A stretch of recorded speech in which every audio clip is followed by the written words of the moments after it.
Tonight we're going to meet James Hurst, who's the Global Creative Director at Pinterest, that little startup. So might know one or two things about how to look good online and building stories around the world. We've got Alice Rhodes, who's got an amazing startup brand story, which she'll share with us shortly. And we've got Corey Jones, who's the founder of Untitled Digital, which is a brilliant social media agency and startup. Welcome, all of you. Good to see you here. Thanks for joining us tonight.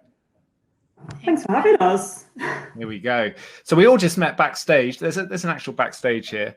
Had some champagne, talked about our lives for about 30 seconds, and here we are. So we just connected for the first time as a team. Oh yes, what's in the mug, James?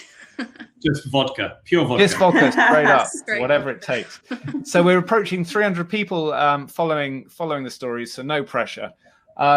But what I thought where we could start is like our personal journeys, and because they're interwoven with the brands that we've built as entrepreneurs or whatever, however we describe ourselves. So Alice, I wondered if you could kick us off by taking us back to where your entrepreneurial journey started. What was the catalyst, and how did that story evolve? Yeah, so I think so I run a brand called Depixum, and we are, I think essentially me and Vic, so Vic's my business partner, we got sick of the bullshit in the industry. Like, sorry to start off swearing, but you just start off as you mean to go on, Alice. What industry? We're not talking about the stationery industry, are we? No, we're not. Okay. It's the beauty industry. So while it's it's an amazing industry, and that's kind of where I started my career, and I was like, oh my god, this is where I want to stay forever. Like it does make people feel a bit shit sometimes, because you walk into like department stores and you are confronted with these images of skinny white women, and yeah, they're beautiful, but everyone's amazing. And I think we just wanted to kind of really change the industry and break some boundaries and do something that was sustainable, and it was good for the world, and it was real. Because I think a lot of the beauty industry exists to kind of make you buy more stuff, whereas we've kind of created little prop. So they're cosmetic emulsions, and you can use them absolutely everywhere. And people were like, you're not going to make loads of money doing that, We can create so much. The beauty industry, there are so many products, but we were like, we just want to make that one amazing product that does everything for everyone, and it has no rules. And I think that's kind of where being a startup is amazing, because you create your own rules and doing something you really believe in. I think that's where we were just like, we got tired of being in corporate environments. Because so how long was that journey, Alice, from sort of going off into your career to getting tired, to getting frustrated, to the point that you and your co-founder were like, we're going to go for this? Because people are all at different stages, and we was it real sort of like frustration and to the point of like what tipped you over the edge? What was the moment that led you go, we got to go for this? I think so. Vic had always wanted to start a business, and I'm very much like, we'll try anything. I'm like, yeah, I'll try it. So I was in the beauty industry for about 5 years, and I think we were doing a project that was about faster market, and we just couldn't get anywhere. And I think that's what made us realize we can do this on our own. Like, we don't need to be in a corporate environment, and why not try it? Because I think there's a real calling for it, and I think there's a real movement towards small businesses and really supporting real stories and authenticity. And I think that's where we were just like, why not just do it? And how much of that, when you decided to go for it, was heart over head, or was it a good mixture? Did you we've done our market analysis, there's some clear data out there, we know from all our experience in the industry that this is an opportunity, versus this is in our guts, we feel it really strongly, and we know it's going to be challenging, but we really want to have a go? What was the balance there? Because I think a lot of the time people aren't sure which to listen to more, the head or the heart. I think for me it was definitely more heart. With a lot of decisions in my life, my head comes after. So I was just like, yeah, cool. And I think when you really believe in something and you know it's right in your gut, it's kind of hard not to do it. And I think, you know, obviously we've all got bills to pay and things like that. So have savings, have something that can support you. But if you truly believe in it that much, I think just do it. Like, that's what and before we come on to Corey's story, let's tell us a little bit more about the brand itself that you created. So how did you come up with the exact product you were going to launch with, the name, the tone of voice, the you know, your palette of colors? Like what was it very carefully designed, or was it all like one night, bottle of red wine, throw it all out there and let's go for it? I mean, red wine is always heavily involved. But we sat through a lot of like supplier presentations and everything. So you've got like one product and they were like, this is just used for your cheeks. And we were like, no, makeup artists use everything for everywhere anyway. So we were just like, why not? We knew the suppliers, we knew where to go to. Why not create that one incredible product for everywhere? And in terms of like the name, so the name, we did have a different name until like 3 weeks before we had to print the tubes. And then we got challenged on trademark. So we literally had to make a word up. We had like hundreds and hundreds of Post-it notes. We just had bits of words that we liked and like sounds that we liked, and then just made it up 3 weeks before we had, no, was it 3? It was very short notice before printing. Because the Pixie, am I saying it right? You can say it however. We get this question a lot. So we say, I say Tim. Okay, because the funny thing about it is like one of the rules of branding that I learned was like, if they can't spell your name or say your name or your brand, you're going to be in trouble straight away. But I guess you're kind of proving that wrong, and there are other names and brands that prove that wrong as well. So you picked a name at random, and then what about the rest of the branding, the communications? Was it all your own voice? Was it just like, because often and Corey, you'll be able to give us your insights on this, but often it feels like, okay, you've got to have a certain tone, but it's really, really hard to detach your way as a founder from communicating, whether it's written or verbal or however, from the brand itself. How did you do it? So I think it is a lot of kind of mine and Vic's tone of voice, because I think we wanted to make it authentic, and I think if we tried to be something else, it would never be authentic. So we wanted it to be a relatable brand, and I think we're relatable, and you know, we knew what people were calling out for because we'd seen it and we'd heard it, and we'd heard all the questions and like people saying, I want this and I want that. So I think that made it a lot easier to kind of figure out tone of voice and where the brand was going and all of that around it. My when the 5 minutes that I spent on your site, because I hadn't been on it yet until I saw the lineup for tonight, was that it reminded me of a magazine called The Face in the 90s. I grew up in the 90s, which was this kind of like, I guess it's equivalent of ID Mag or something now. It was like, right, basically like presenting pop culture in a quite a like, not aggressive is the wrong word, but like more in your face kind of way, or more creative way. And you look at the language on your site and the photo shoots with your team, which are fantastic. They tell the brand story straight away. So everyone, we should drop the link in here so people can have a look while we're talking. But it's really strong. So you've got something strong there, which is really exciting. So thank you for the intro, Alice. Corey, moving on to you. Tell us about your own personal journey as an entrepreneur and in the world of branding. Yeah, sure. Well, I resonate a lot with what Alice was saying about why she started. I think our kind of the way we came to be was sort of twofold, in that one, I was really hating my old job.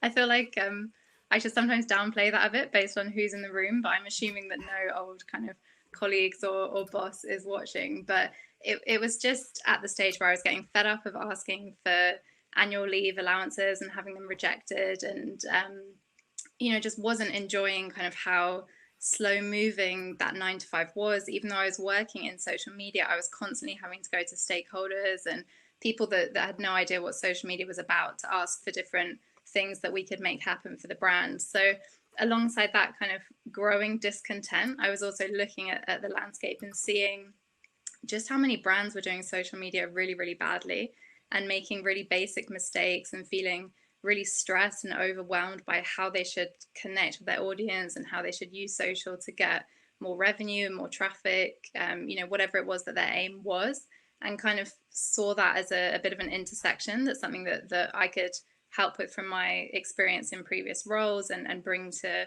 initially a startup audience we started working with. And the rise of the social media agency is a funny one, isn't it? Because, helping people tell their stories through these amazing channels that we all have access to is something where initially everyone was like, oh yeah, I need help with that. And then everyone was told, no, you can all do it yourself. And now we're in this kind of blurred world where you're like, you can do it yourself, but to do it really well, you need to work hard at it, or you need help. So how have you gone about like figuring out who you work with and building that up as a business? We kind of go for a mix of both. So we have some offerings for brands if they want to do things themselves, but they feel like they need that extra helping hand, or they're not quite sure what the strategy should be to get from A to B. Then we run training workshops and do one-off strategy. But the bulk of our work is for brands that are just like, we don't understand social media. We don't have the time to give it, what it deserves in-house. And so then want to work with an agency. And I think, brands really need to think about where social media fits within their overall marketing scheme. Like, it should never be the only way that you're marketing to people, and think about how much you personally know about social media, how much your staff, your team knows about social media, and whether you think having an agency there, is worth uplifting and whatever you can get back in terms of return on investment for your brand, or if it's something that you think you can, learn and give it your best stab at yourself. And you'll have loads of tips for us in a minute about how to tell your story or good examples. But in terms of who you've worked with, what's been, who do you really enjoy working with in terms of helping them tell their story? Because like, what is it about startup? What kind of startups do you work with? You go, I love working with these people because of this. Like, is it something in their approach or what the problems they're trying to solve? What is the thing that connects the people who are doing it well? There's definitely commonalities. I mean, shout out Rebel Book Club firstly. Obviously, you guys do a yes, good Corey, job. Your job is done tonight. No, I know. We did. Corey, I'll Untapped Digital worked on Rebel Book Club. Full disclosure. It made a big difference to us. Oh, good. But commonalities for brands who do it well.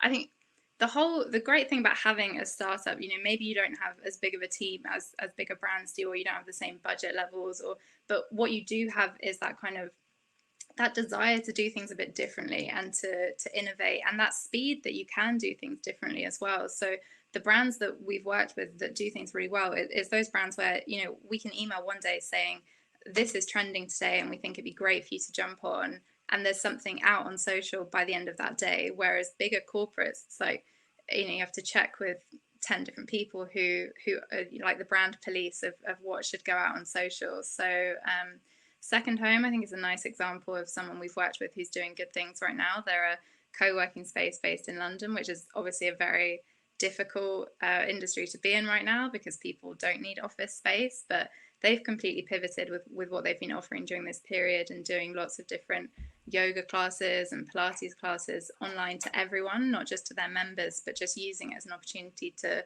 build the pipeline of people who know about them, and offering different like lunch and learns and things with different speakers that are interesting to their kind of startup audience. And they bring that through on social really nicely as well. It's interesting about this idea of both speed, which is almost like not to be confused with quantity, because I think this is sometimes where we feel overwhelmed as entrepreneurs, like, oh, we've got to get so much volume of content out, which is exhausting and unsustainable. But speed of reaction, but also whilst maintaining the quality. And that's where like how you design your brand and your comms and like what you're representing is so important, right? Because if you don't get that, if you don't nail that on, or you're not confident in what that is, it just is confusing. Yeah, definitely. And I think because social media is so accessible to so many people, and because it can take, 1 minute to fire off a quick tweet, I think so many brands think of social media as like a quick win or something that doesn't take that much time. But, actually there's some posts you'd put on social media that would be seen by more people than if you placed an ad in a magazine, or if you booked a billboard somewhere where there's, massive footfall walking past it. So just because it's quick to do in some senses doesn't mean that you shouldn't put as much thought into it as you would do other elements of your brand. Yeah. Definitely. Or you do what one of my favorite brands of the last couple of years do, which is take tweets and put them on billboards led by donkeys as activists. Amazing story. If you're in the UK, they tried to stop Brexit. They didn't succeed, but they're pretty amazing group of, I think, 4 hipster dads in North London who've put their creative skills to good use. Thank you, Corey. James, good evening. Great to have you with us. What's your story? Well, it's good morning for me, because part of my story is I'm in sunny San Francisco, or actually foggy San Francisco today. Yeah, I mean, I'm the global creative director at a company called Pinterest. I've only had this gig for about a year or so. For a really long time, I help brands build themselves and define who they are. I've done that for a really long time. So for the last 5 or so years, maybe slightly longer, I worked for an agency called Design Studio in London for a chunk of that time, and then came over to San Francisco to build out the studio here, and then built out a studio in New York. And I think I couldn't even begin to put a number on the number of brands, but we worked on brands that I'm sure you've all heard of, and lots of brands that were just trying to get their sea legs and just trying to get going. And the thing that I've learned over that time is the importance of clarity, like just being really clear about what it is that you're doing. Alice, you said something that I have said a million times myself. It's about the head and the heart. And I think sometimes people forget the heart because they get so focused on the head. The only addition I'd have is also the hand. So for me, a great brand is made out of good intellectual, strategic thinking, great emotional responses, but also the beautiful details that make something worth visiting. It's interesting in the chat, which is very distracting, but excellent to see going on. It's great because the thing that people pick up on are the little details and the thoughtfulness in what a founder or what a brand has actually done. And I'm a big believer in that. And Connie, what you were saying about the sort of the idea that something is easy to do, or we've all got these things, so we must be able to do this. Why do we need to have all these people that have like designer or social media strategists in their title? Why do we need them? I think we need them because it's intentional. And yes, anyone can say anything quickly, but saying something that is right and saying something at the right time and saying something that's part of a bigger story, as we're here to talk about, is really, really hard to get right. Having now sort of transitioned from small, I think a bird just flew into my house. It's scary. I think it's fine. It flew off. Having gone from that sort of small, we were about 80 odd people in Design Studio by the time that I left. But having helped a lot of small startups get their feet and understand how important it is, because you're really equipping everybody with the tools and the confidence to sort of execute. You have to play about a gazillion different roles all at the same time. To the other end of the spectrum, where you realize you're in this big machine, and you've got to say, right, someone's got to tweet on behalf of Pinterest. And that's a daunting prospect. We've got like an army of people with opinions on what that tweet should be, how it should land, when it should go, what the right thing is, what's everyone else talking about. So you see that sort of the difference in how organizational structures change the way that some of these tools sort of work, and the role of those tools within an organization as well. It's fascinating, and James, because you've done so much, what have been I guess a couple of standout stories for you? And we're in this community, we're especially interested in doing things without a lot of resource, right? So it's the real creative stuff. What are the stories, the people, or the projects that you've been involved with where you've gone, they've nailed that for these reasons without a huge budget necessarily? Well, a long time ago, Design Studio had just finished the brand for Airbnb when I started. So my first day at Design Studio was the day that brand launched, and Design Studio crafted that brand. And as part of that, Belong Anywhere, those 2 words came out of that process. Then, sort of subsequently, me working at Design Studio, I got to work on lots of different projects. I had to breathe life into that. So those 2 words, I think sometimes people think there's so much language in this industry. Sometimes people call it a value proposition. Sometimes it's a mission. Sometimes it's a purpose statement. Whatever people feel comfortable with. It's just a bit of clarity, it's a bit of clarity about what the business is there to do and what it's there to make people feel. The standout thing for me was really seeing how Airbnb took those two words and like forced life into them. And we did a lot of projects at Design Studio to help them do that, but they also did lots of that themselves. And an agency's work is only good enough if a client can pick it up and run with it. So the standout things for me were they turned all of their meeting rooms into listings. So what your actual apartment might look like. So you go into a meeting room and you might feel like you're in Honolulu. You might go into another one. You might feel like you're in Haringey. You can choose which meeting room you want to go into. And I think that is like an excellent example of Airbnb taking those two words and sort of making sure that it's not just sort of something that goes on the end of an ad, but it's something that becomes core to the culture. Another key client, and I'm just using the big clients because I think they'll resonate more. We did the same level of detail went through every project, hopefully, that we worked on. But we worked on the Premier League's rebrand probably about 4 years ago now. And at the core of that, we got this line, "We all make it." And that was kind of critical. It's like there's a model that I've used in my head for about 15-ish years now, which forces us to look at what is going on in the world, the context of a brand doesn't live in isolation. Every brand is part of this big matrix of things, and that matrix of things is changing. Some of those things are political, some of those things are society changing. Living in America now, like I'm seeing society change at faster than I've ever seen anything happen before. We all make it. When we worked on that, football was having an absolute crisis moment in the press, the role of football players, the bad behavior of football players, how much money football players were making, the high price of tickets to go see a football match. And at its core, that was not the role of the Premier League. The Premier League takes all of the money that comes into, usually through sponsorship, or now they sell it directly through TV rights, and they distribute that to all of the different clubs based on how much stuff outside of the big games people watch those clubs do for their communities. So whether or not they do stuff for underprivileged kids, whether they have leagues that are playing to underrepresented minorities. And I was not a big football fan. Lots of funny stories about me working on this project. But what I loved about it was the sudden 180, my perspective on football just went 180 degrees. And I realized the Premier League is about the wider community. It's sort of the vacuum that's been left over by the big institutions that I think people have sort of stepped away from or stopped looking up to.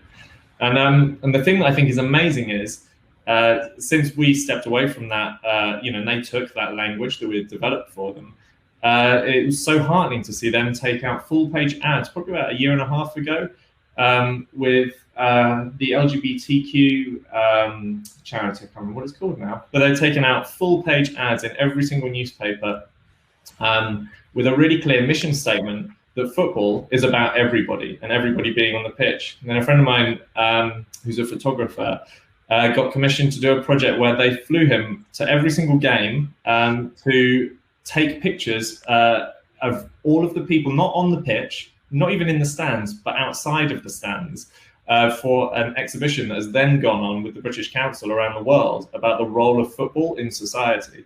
I think that's when brand storytelling is at its best, because it gives a bunch of people who might have thought, oh, brand, you're talking about my logo or you're talking about my color. And I think that those are important details, but that's not the brand. The brand is giving people the confidence and the clarity about how they should behave and how that behavior is going to give them some sort of advantage more broadly. Those are two examples. They're great. They're great examples that we can all relate to, James. And just finally, because I want to bring us in the next page of the conversation up to this year, now everything's shifting, or maybe it's not. In terms of how, if we were the four of us now were we've got a new idea, we're going to launch it in 2 weeks' time, and how it's just our time. We haven't got budget to hire a version of you or a design team to bring this thing to life. What would be your sort of kind of approach to okay, these are the core things we need to go through in order to figure out? Would it be to get to that point where there's a sentence or a phrase or something that encapsulates about that empowers us, enables us to feel really clear about what we're doing, and then can do all the communications that we need to do. What would be the basic steps for that? Yeah, I've got 6 questions I think every brand, every startup should ask themselves. So the first one is, why did we set up this company? Like, what's the thing about the company that, and it doesn't need to be deep and meaningful. Alice, I thought your sort of candid honesty, and Corey, I thought your candid honesty about like, I just was a bit pissed off. Well, that's okay. That's a good enough reason. It'd be good to like be really nuanced about like, why this thing? Like, that's why we're moving away from something, but why are we moving towards this thing? So we could move in lots of different directions. I think it'd be really important to understand the context that we're setting up any sort of business or any sort of initiative. So whatever our idea is, what's the context? What are the technological things that might change or have an impact? What are the, you know, direct-to-consumer brands have never had more power and more leverage than they have today as a result of all of the great innovation that's happened. So contextually, how's that going to change? What's the sort of the rise of these mega marketplaces going to have in terms of when they disintermediate our relationship with our customers? What does that mean for us and our brand, and what can we do? And there are so many analogies. Look at what's happened to airlines as a result of being disintermediated by Google. Category. What's the category that we're in? What are the category codes that we need to understand to communicate? Oh, this is about beauty, and we're communicating about beauty, but how do we make sure that we're using those category codes in a way that people understand, right, this is my beauty brand, not any beauty brand? And I think that's, sometimes people go all in on, oh, I've got to look like this type of brand, that they forget they've also got to differentiate within that landscape. And I think that, you know, the people that are absolutely nailing that, I think, still Acne. You think of the name for that sort of brand, terrible name, but amazing name.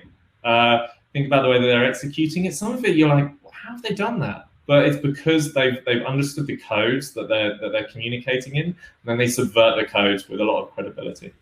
The competition, who do we think the competition today might be? But also, more importantly, who do we think the competition might be if we were to go 5 degrees to the left or the right, and almost imagining, you know what, if we tweaked our business a little bit, does that give us more sort of runway or space to play? Or are we going to suddenly run up against a giant that we don't know whether we're quite ready to deal with right now? Being sort of something that we talk about, or I talk about a lot, is Pinterest. People are always like, oh, our competition must be sort of TikTok and Facebook and other big platforms. I don't think that's true. I think our mission is to help people live inspired lives, and that means our competition is spending time with your family. Now, I know if it comes down to spending time on Pinterest or spending time with your family, people should always choose family. So it's also understanding that doesn't mean that you're like against your competition. It's working out how do you play with that, and how do you sort of plug into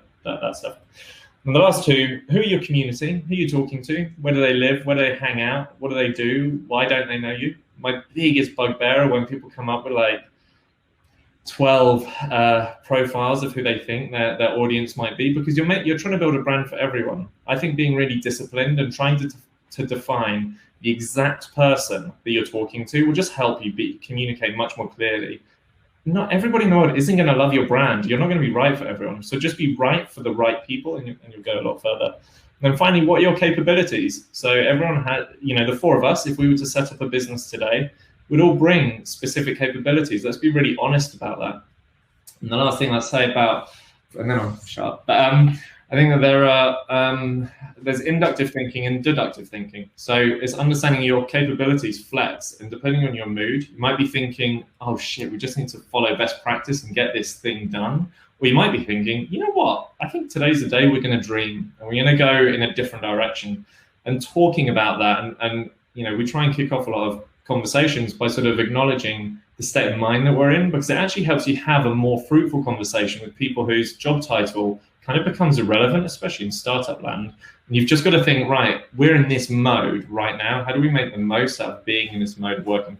So I think if you ask yourselves those 6 questions and you map that stuff out, I think you've got a pretty good playbook for them deciding, right, this is what this business does. Yeah, branding class, James. Thank you. There are 296 other people also clapping away. That's brilliant. So the questions just scribbled down in the chat there. So copy and paste them onto a doc and start writing the answers to them now. because they're brilliant questions. The two that really resonated for me is the competition that's slightly out of view, the non-obvious competition. So Rebel Book Club, we're a non-fiction book club, not an average book club for people who love non-fiction. And a lot of people say, well, your competition is other similar book clubs. And I was like, well, no, our competition is fiction. It's people who love fiction, because if they're reading fiction, they're not reading non-fiction. And there are others, right? But that's also, it's like family. That's not a problem. In fact, that's a good thing, because if they're fueled by fiction at some point, they might want to explore non-fiction. And then here we are. And then the other one that I loved was who are your community? And it reminds me of Seth Godin's his idea of a minimum viable audience. So not just a product, but like, what's the smallest version of a target customer base that you could reach? And this is like, Corey, a lot of your work is about. Is it's like, how can you reach them with a very, very like a message that feels, oh, this was made for me, because that's the best branding in the world, right? And it challenges our ideas of business models, doesn't it? Because we're like, well, I have to reach this number of people, otherwise it's not sustainable. But if you, and the Airbnb story is brilliant, isn't it? Because it's like, I think it was Paul Graham at Y Combinator said to the founders, like, what could we do now that would not scale this organization, but would really help our few customers? And they said, well, if we produced amazing photographs of the 500 apartments we have instead of the crap versions we have, then the hosts and the people staying there would be really happy. But we can't afford that. He was like, do it. And of course, the rest is history. Thank you, James. So let's bring it up to speed, and please throw in questions, everyone who's following along, in the chat as well. If you've got specific questions or general questions, throw them here, and then you can ask them directly to some of us in the sessions in about 20 minutes when we go there.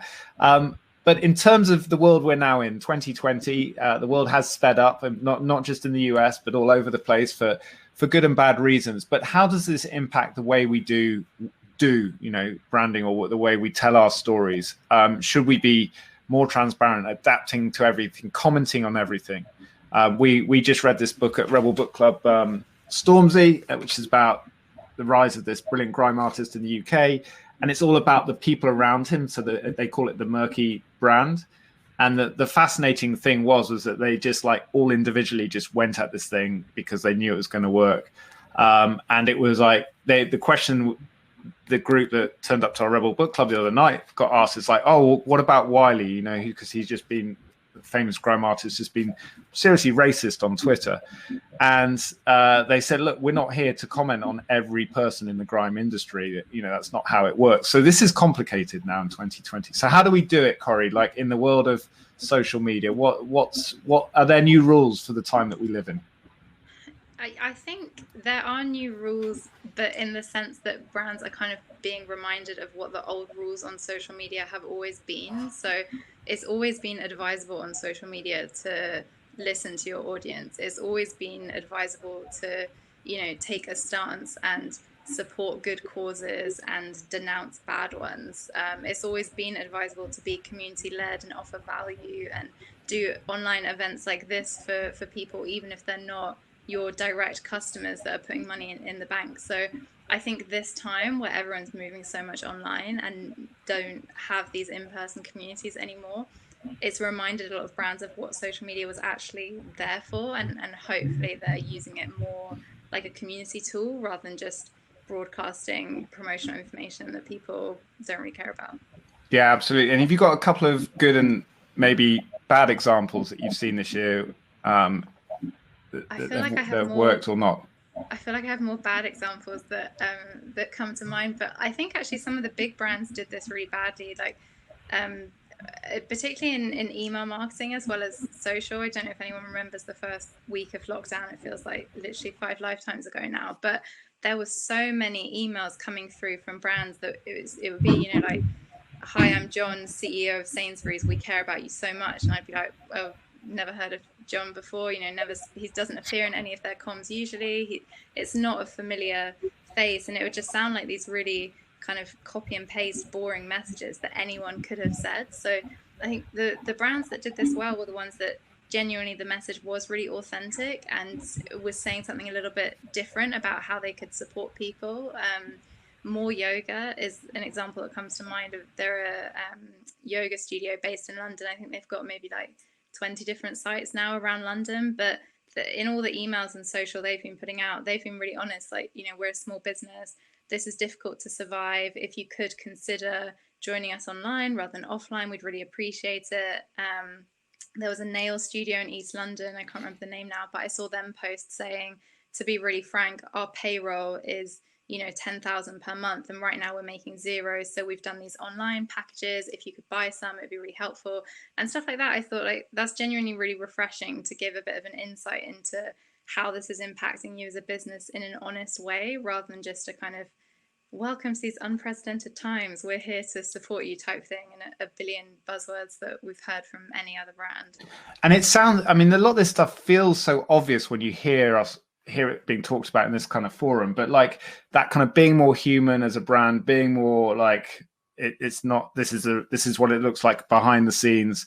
Is that not like in this sort of startup community world that I'm part of, like that feels like common practice or the common approach? Is that still quite radical, that way of doing things, do you think?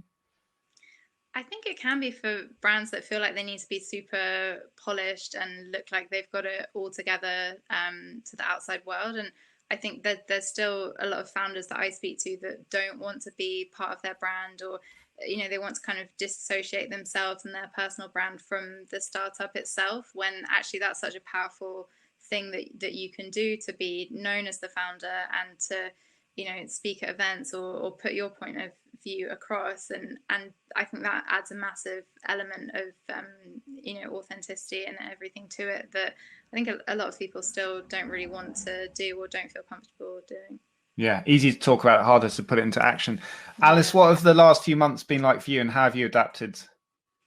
The first 2 months probably, me and Vic had a talk about it, and we were like, it doesn't feel right to post right now. So we were kind of we don't want to be bombarding people with content about cosmetics. Like, we're all trying to just figure out what life is now. Like, it was a massive, like, we're in a pandemic. Like, everyone was just like, what the fuck is happening? And we were included in that. I was like, I don't know what I'm doing. Like, I don't understand like what the world is. And I think, you know, we had a lot of feedback from people being like, you know, we want to see that, and we want to see color, and we want, like, your content is so uplifting and positive, and we really want that in these times. So I think we've seen a massive like increase in customer engagement and like people playing with color, because, you know, you're not going out, so you can try that look, or you can try, you know, maybe you've always wanted to try a yellow eyeshadow, but you've been scared about what someone at the bus stop might think. We're all at home now, so this is a great time to play and experiment and just try stuff. And I think in like the startup world as well, like, I've seen a lot of businesses kind of emerge from this and be so authentic and so like honest, and I think that's really refreshing, and it's really nice. And, you know, there is a kind of distrust now towards some bigger brands because of what, like, Corey was saying, in that, you know, the CEO of Sainsbury's, and everyone's like, I don't know who that is. So I think the smaller brands really have ability to kind of tap into, and like you were saying, the founders, me and Vic were kind of like, oh, you know, we don't know if people want to hear from us. That's kind of now, you know, we know that people do, and that's our kind of point of difference. We are the point of difference. So really, like, use that. Yeah, and this is a question that comes up. I know in the Virgin StartUp community it's come up a lot, and for all three of you, like, how do you know what's right? Whether it's like the personal brand, like this is our story, at least at the start, or when do you switch over to now the heroes in this story are our customers or the people that make it happen, right? When do you go from the faces is us to the faces the customer? I know it depends answer, right? But I'm curious about your positions on it. So Alice, how do you figure that bit out? Or can it be both? I think it can be both. And I think definitely for us, like, we kind of, when we're not makeup artists, and a lot of, you know, the main consumer for our brand is makeup artists, because they're used to this kind of format of product and all of like using one product in so many different ways. But I think, we hero all of the people that create this amazing content, but also we talk to like people that aren't quite sure, or like people that want to know our story, and like we're product developers, that's what we are. So people want to know that, and people want to know the story. But I think you can do both and like hero the consumers, because essentially they're the people that the brand is all about. It's not about us, it's about them. So I think it's finding that balance. And it's a journey, right? So James, what do you have a perspective on this? Like who should be out front as the face of the story? Well, I'm not sure who should be out front. I think that will be different business by business, situation by situation. But I do have a slightly unusual perspective, I think, where at Pinterest, we have this weird insight into what people are thinking, or what our community are thinking, because we see what people are looking for. And we sort of, charting 2020 through what people are looking for has been sort of a really sort of humbling and interesting way of understanding the world that we live in. And as a platform, we've been famous. I think we are famous for people that are planning to do something. They might be, building a business. They might be decorating a room. They might be getting married. We tend to be, when people are in planning mode, they come to Pinterest, and that's sort of been a bit of a sweet spot.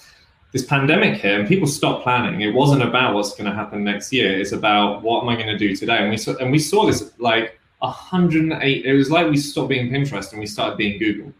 People were looking up like, where can I get food today? What can I do with my kids now?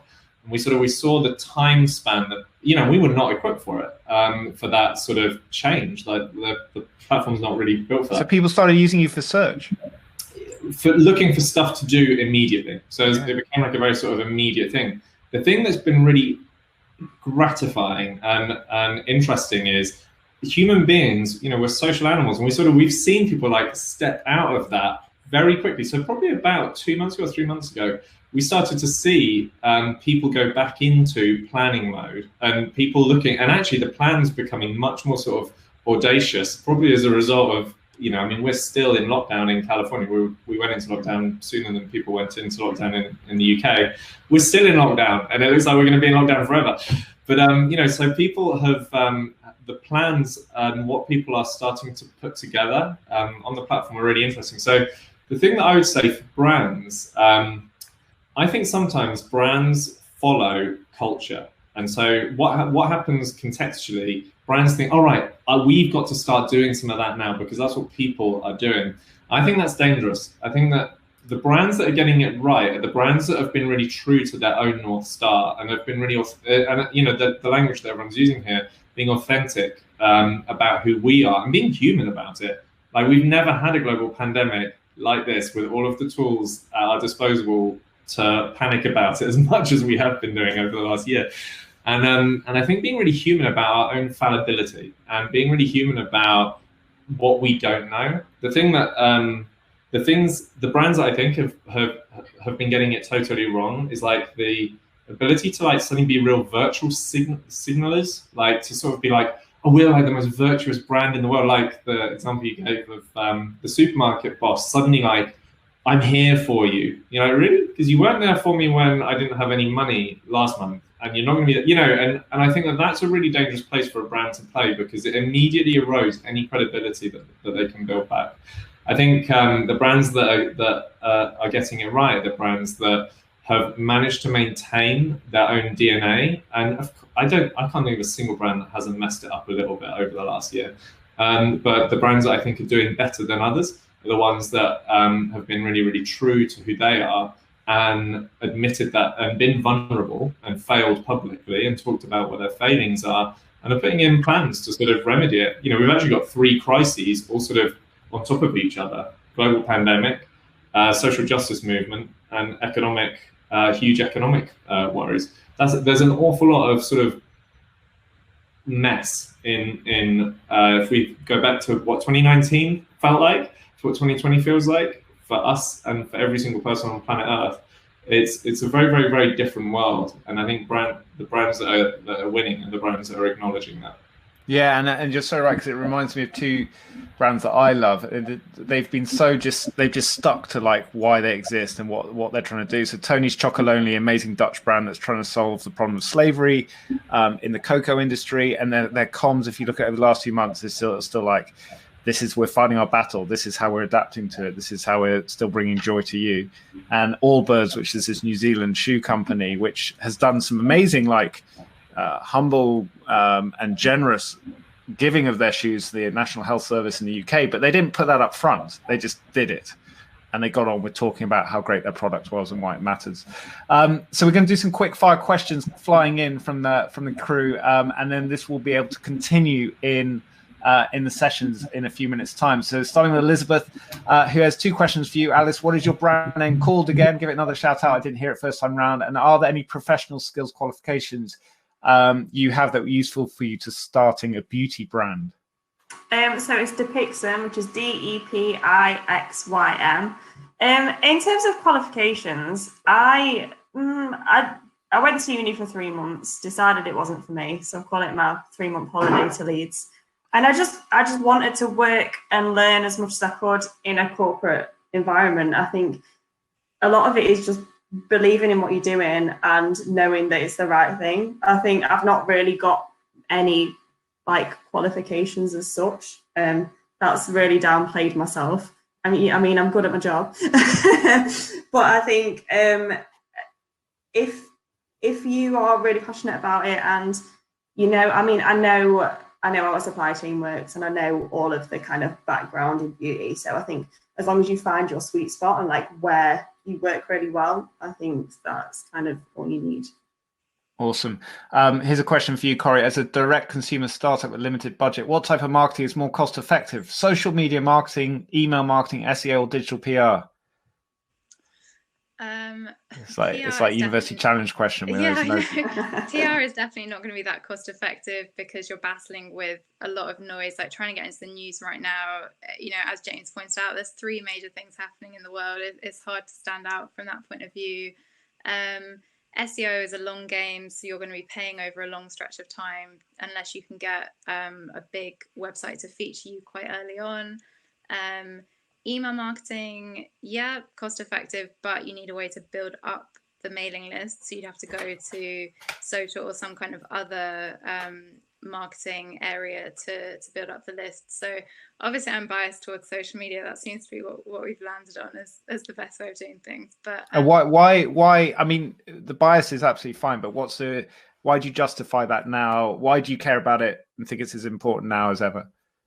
I think for startups, you can just be so targeted with who you're speaking to. And it goes back to what you were saying about Seth Godin's idea of that kind of minimum viable audience. Like, everyone's always talking about, I want more likes, I want more followers. But actually the beauty of social is you can build a really intimate audience that all care about one thing, whether it's, the best makeup that they can wear that day, or non-fiction books, or whatever it is. Like, you just want an audience that really cares about what you're doing. And if you've got time to spend, which startup founders often generally tend to have more time to spend on it than they do money and budget, you can spend time reaching out to people organically on social that you think should be part of that audience, and offering value to them and letting them know and learn about what you do as well.